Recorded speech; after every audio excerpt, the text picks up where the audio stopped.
Okay, so this is our first setup. We have it set up on a side rack, and side racks have become extremely and increasingly popular because drummers like the function that a rack serves, but they don't necessarily want to have something across the bass drum. They want it to be able to, they want the drums to be seen. They want to show off their kit. Drummers love to show off their drums. So the side rack is perfect because it frames the drummer very nicely, and it also allows you to set up as many cymbals as you need.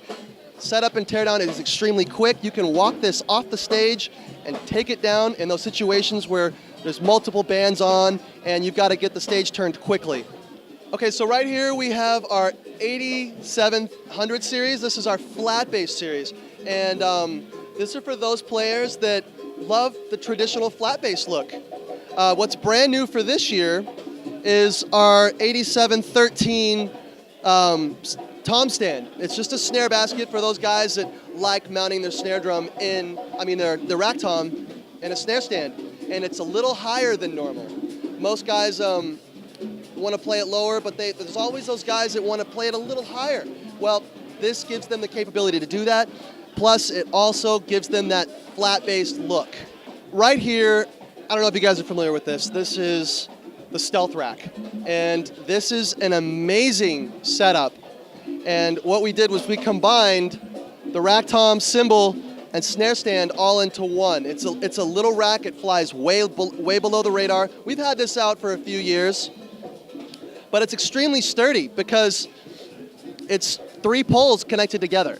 Now, it cleans up the floor big time by removing the tripods from the snare stand and the rack tom stand or cymbal stand. And it gives plenty of room to expand. And this is something we needed to come out with. This is our electronics stand. And as you see, it's mounting an SPD SX, which is very popular. You know, Roland has a lot of popular modules out. And this has an adjustable clamping mechanism that can swivel 360 degrees. So now, you have a way to mount an SPDS or an SPD20, SPD30 without having to rig it off of another stand using another multi-clamp. It's very sturdy. So this last display, we have, we're featuring our tom stand. It's a double tom stand, lightweight, extremely sturdy, allows you with a clamp in the back so you can mount a cymbal directly out of it, because drummers are always trying to make things easier for themselves, make teardown easier. I play in a band and I play 2 or 3 times a week, and at 2 o'clock in the morning, the last thing I'm wanting to do is take forever tearing down. So I'm using as many different ways as I can to combine all of the stuff on my kit so there's less stuff to take down.